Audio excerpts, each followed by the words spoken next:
રામદેવજી બાપાની એક મારે વાણી કરવી છે. મને એક ફરમાઈશમાં એક રામદેવજી બાપાનું કીધું હતું. રામદેવજી બાપા છે ને બાપુ નિજી આ ધર્મની બાપુ તમને કથામાં બાપુ જો કે વાત કરશે, કાંક કરીએ છે ને કાંક કરશે.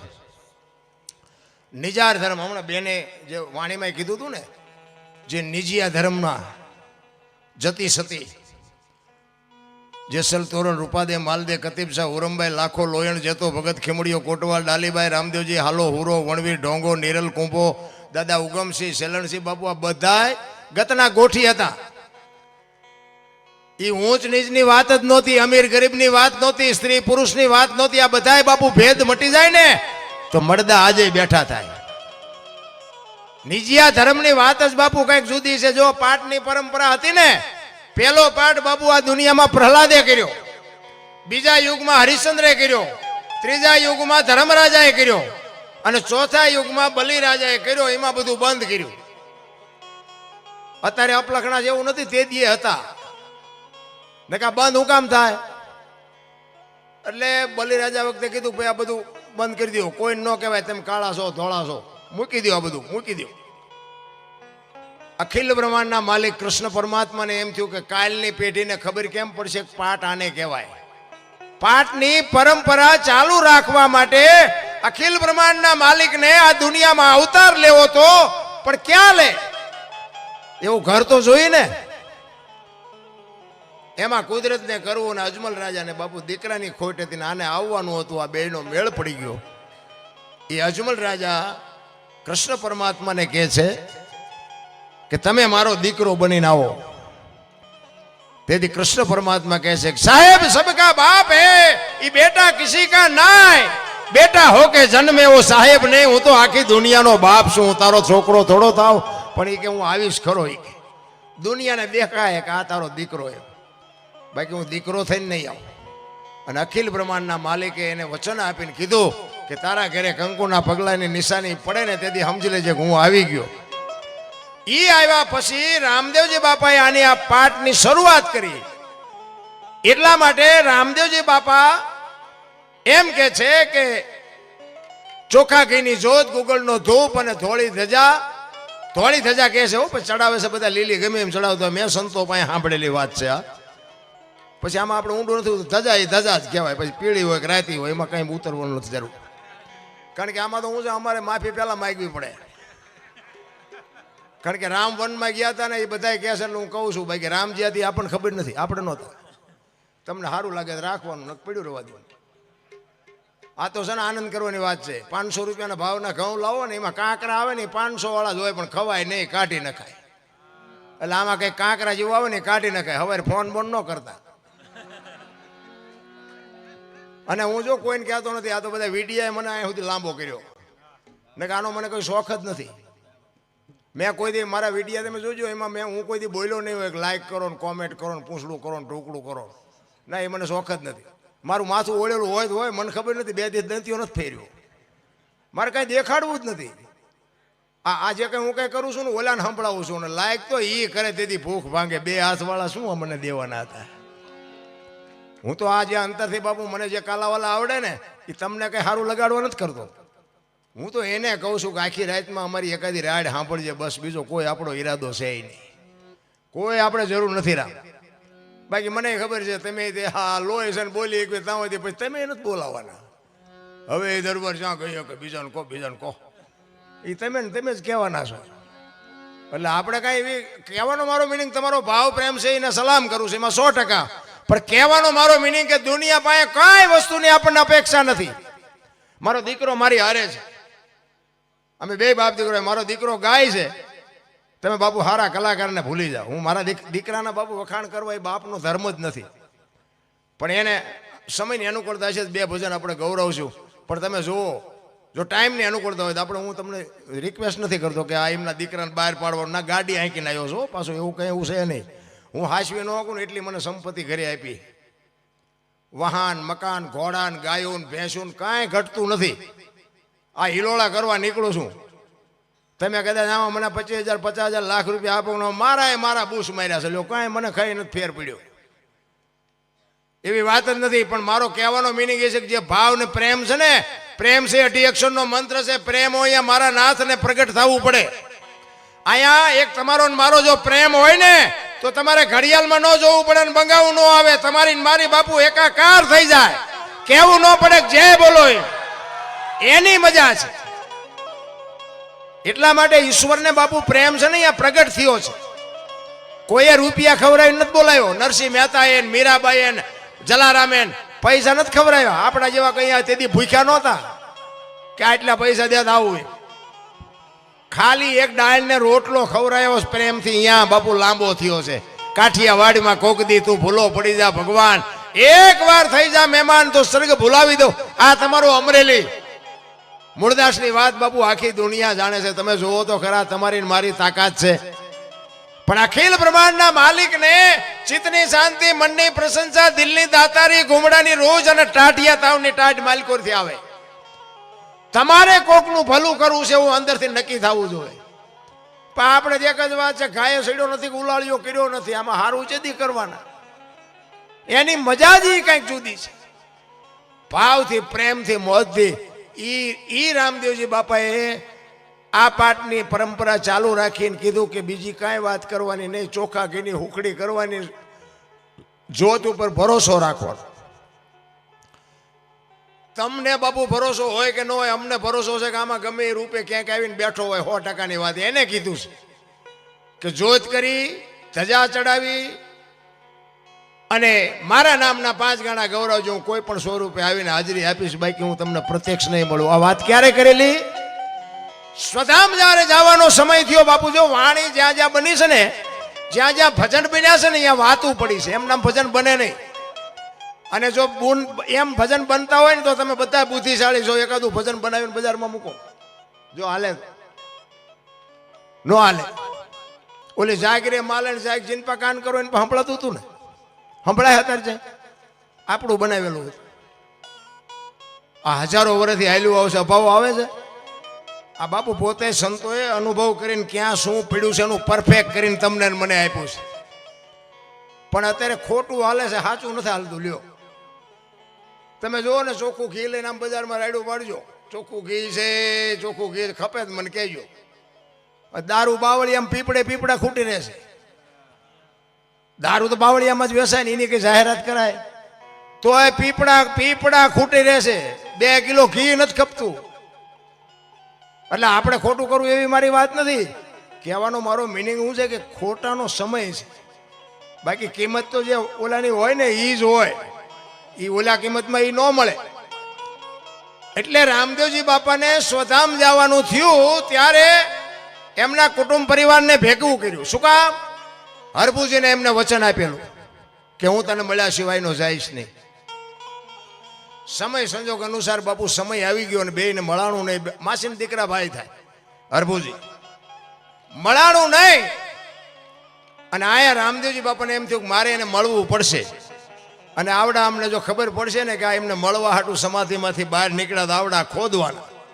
એટલે કુટુંબ પરિવારને બાપુ ભેગું કરીને એમને મારે મળવા જવાનું છે એમ ખુલાસો ન કર્યો, પણ એમને કીધું કે મારી સમાધિ લેવાઈ ગયા પછી બ્રહ્મા વિષ્ણુ ને મહેશ આવે ને તો એ મારી સમાધિને ખોલવાની વાત ન કરતા.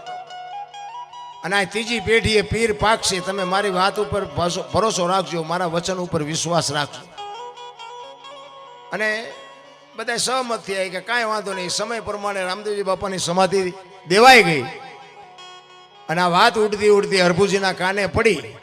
હરભુજીને કોકે કીધું કે રામદેવજી બાપા સ્વધામ વયા ગયા. એ કે ના, એ વાત બને જ નહીં. કોઈ દી મને વચન આપ્યું છે, વચનનો પાકો માણસ, મને મળ્યા સિવાયનો જાય જ નહીં. એ કે પણ હું ન્યા જ હતો. એ કે વાત બધી બરોબર, પણ હું અહીંયા જાઉં અને પાકું કરું ને મને નક્કી થાય પછીની વાત. અને અહીંયાથી બાપુ ઘોડો લઈને નીકળ્યા હો હરભુજી. અને બગાડદાર હાટ કરતો બાપુ રણુજાના સીમાડે આવ્યો ને. એ રણુજાના સીમાડે રામદેવજી બાપા બેઠા છે ને એના ઘોડા ચરે છે. હરભુજી આમ જોયું તેને એમ થયું ઓહો, દુનિયા કેવી વાતો કરે છે. રામદેવજી બાપા તો હાર્યા. અહીંયા આવી અને રામદેવજી બાપા પાસે જઈ અને બે ભાઈબંધ પહાડ ભેટે ને એમ ભેટ્યા હો.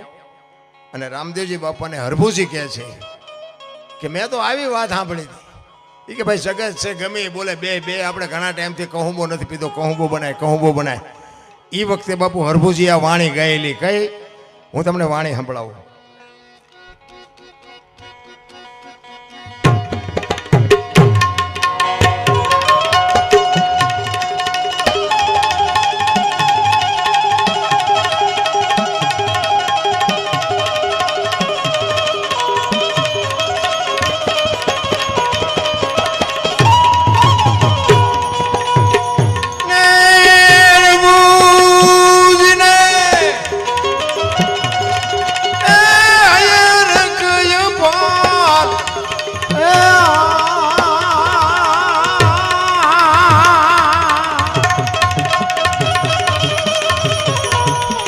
ઘોડલા રે તરંગા રે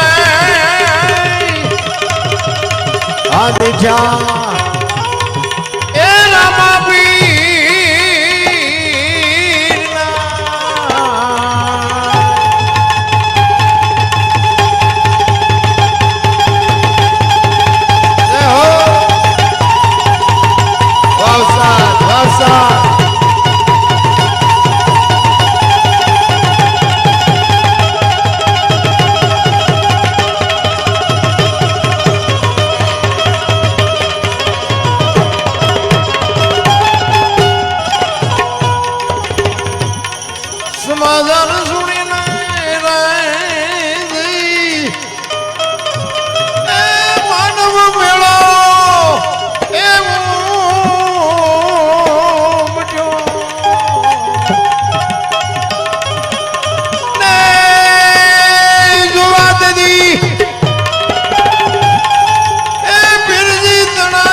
એ રામા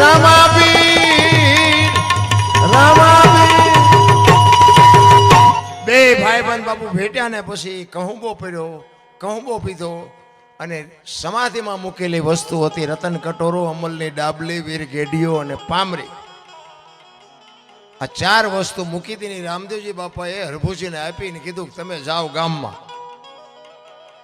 હવે ચોરે શોકગ્રસ્ત ડાયરો બેઠો હતો અને આ ઊભી બજારે બાપુ બગાડ ધાટ કરતો ઘોડો આવતો હતો. આખો ડાયરો વિચાર કરે છે કે ભાઈ જેવો ભાઈ વિયો ગયો આને શરમ નહીં આવતી હોય ઘોડા ઉપર બેહીને હાલ્યો આવે. અહીંયા આવીને કહે છે કે તમે શું બધા બેઠા છો? એ કે રામદેવજી બાપા વિયાઈ ગયા 2 દી થયા ભલામણ શું ગાંડા જેવી વાત કરે છે. હરભુજી દાંત કાઢે છે કે મને પણ હરભુજી કે રામદેવજી બાપા તો અટાણે સીમાડે મળ્યા તો કે આ બધા કે ખોટું તું કે સાચું. પછી આ વસ્તુ બધી બતાવી કે આ અમલની ડાબલી વીર ગેડીઓના બાપાએ મને આપ્યું અને બધાને શંકા જાગી. એ કે સમાધિ દઈને આવતા રહ્યા પછી માથું મારી નીકળી ગયેલા. એ કે હાલો ખોદવા જવું. એટલે કહું છું આપણા આપણને નથી સમજી ક્યાં, બીજા બધા સમજી શકે, આપણા જ નથી સમજી શકતા. અહીંયા ગયા અને આમ ઘા કરવાની તૈયારી કરીને તો આકાશવાણી થઈ ગઈ, એ તમારી જાતના મેં તમને શું કીધું હતું? હવે એ કે હું જઉં છું સૌરાષ્ટ્રમાં, અહીંયા તમારે કાયમ દુકાળ પડશે ને તમારે જે કરવું એ કરજો. પેલું પીરાણું આપણું પાળિયાદ ને ગેબીનાથ. આજે એક ગામ એવું નહીં હોય કે રામદેવજીનું મંદિર ન હોય, રામદેવજીનો નેજો ન હોય, રામદેવજીનું મંડળ ન હોય, એવું એક ગામ નહીં હોય. કેવડી કૃપા! અને પછી બાપુ હરભુજીને ખબર પડી કે આ તો હારો મને જ મળવા આવ્યો હતો, મને ખબર ન રહી, હું પગનો ચાલી ગયો. પછી બાપુ ચોથા રાસુ હરભુજી રેડે કે હે મારા બાપ, અમારે તને મળવું હોય તો પોતાના બાપુ નડ્યા છે ને ત્યાં જ ઇતિહાસ થયા છે. આપણા આપણને નડે ને, હું તો એમ કહું છું કોઈ દી એ આ રામદેવજી બાપાની પ્રસંગ છે ને, રામદેવજી બાપાની જ વાત કરું. નેતલ દે તો એમનું અડધું અંગ કહેવાય ને, ઈ નથી સમજી કે આપણે શું સમજી શકવાના હતા. તમે જો નેતલ દેનો ઇતિહાસ કેટલો, તમને મને કેટલી ખબર. આખ્યાન બાખ્યાન રમતા હોય અહીંયા, મેં તો એક બે વખત જોયેલું, બસ એ 4 ફેરા ફરવા આવે, બાકી બીજું કઈ મેં બાલપા ભાડ્યું નહીં. નેતલ દેનું કઈ ન ભાડ્યું ને, કઈ તો એક શક્તિ ન કહેવાય. પણ આપણા જ નથી સમજી ગયા. રાવત રણસિંહ આપણું ટેરડીનગર મોરબી રાવત રણસિંહને પરમોદવાનો હતો ને. ગત ગંગાની વાત કરું તમને, નિજિયા ધર્મની, નિજાર ધર્મની, એને પરમોદવાનો હતો અને વાયક ઝીલ્યું તું આમને. કોને? રામદેવજી બાપાએ. હવે વાયક ઝીલ્યા પછી જવું પડે. નેતલ દેને કીધું ફલાણી તારીખે આપણે મોરબી જવાનું છે. નેતલ દે સટક્યા. એ કે ના, તમારે જ્યાં જવું ત્યાં જાજો, હું નહીં આવું. હવે તમે જો સ્ત્રીને પુરુષને બેન જવાનું હોય, રામદેવજી બાપા એકલા જાય તો ગતમાં આબરૂના કાંકરા ન થાય. વિચાર કરે છે કે હવે શું કરું, મેં વાયક ઝીલ્યું છે, આ સમજતી નથી, હવે શું કરવાનું. પણ ડાલીબાઈ બાપુ જીભની માનેલ બેન, એ રામદેવજી બાપુના ગાયોના વાસડા ચારવાનું કામ કરે. હવારે રામદેવજી બાપા દાંતણ કરતા હોય, ડાલીબાઈ વાસડા લઈને નીકળે, જય માતાજી કહી અને વહી જાય. એ વાસડા લઈને નીકળી, રામદેવજી બાપા દાંતણ કરે છે ને કીધું ભાઈ જય માતાજી, કે જય માતાજી. ડાલીબાઈ કે ભાઈ આજ તમારા મોઢા ઉપર કંઈક ચિંતા હોય એવું મને લાગે છે. કે ના ના એવું કાંઈ નથી. કે ના, તમે સાચું ન કહો, તમારી બેન ડાલીના સોગન છે. શું છે? રામદેવજીએ વાત કરી કે આવી રીતે વાયક ઝીલ્યું છે અને એમાં સ્ત્રીને અને પુરુષને, જો બાપુ મારી વાત ઉપર ધ્યાન આપજો. રામદેવજી બાપાએ કીધું કે સ્ત્રીને અને પુરુષને જાવ. જો એમ કીધું હોત ને કે પતિ પત્નીને જવું પડે તો ડાલીબાઈ રહી જાત. જો આ શબ્દની મારામારી છે. શબ્દ બાપુ જો પકડાઈ જાય તો મેળ પડી જાય. રામદેવજી બાપાએ કીધું કે એ વાયકમાં ગતગંગાના પાઠમાં સ્ત્રીને પુરુષને જવાનું હોય અને તારી બા ના પાડે છે. એટલે ચિંતા મને એ થાય છે કે તારી બા નહીં આવે તો મારે એકલા કેમ જવું. સ્ત્રીને પુરુષને કીધું ને બાપુ ડાલીબાઈએ કીધું કે સ્ત્રીને પુરુષને જવાનું હોય ને મારી બા ના પાડતો હોય તો હું સ્ત્રી શું ન હાલું. તેથી રામદેવજી બાપાની બાપુ આંખમાં જળજળી આવી ગયા હો. એ કે તું હાલ ખરી પણ જગત શું વિચારશે. તેથી બાપુ આ ભારતની આર્ય નારી એમ કહેતી હોય કે તારું પેટમાં